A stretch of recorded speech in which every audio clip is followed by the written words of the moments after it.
Okay, we've got the Lexus IS250, and today we're reviewing the oil catch can to see if this thing is worth doing. And of course the reason you want to put an oil catch can on the car is because the direct injection motors blow oil and muck over the valves and muck them up.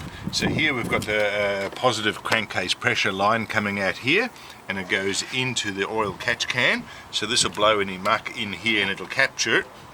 And then the pressurized air is coming out here back into the intake system. Maybe I should use better quality lines, but we'll get to that later.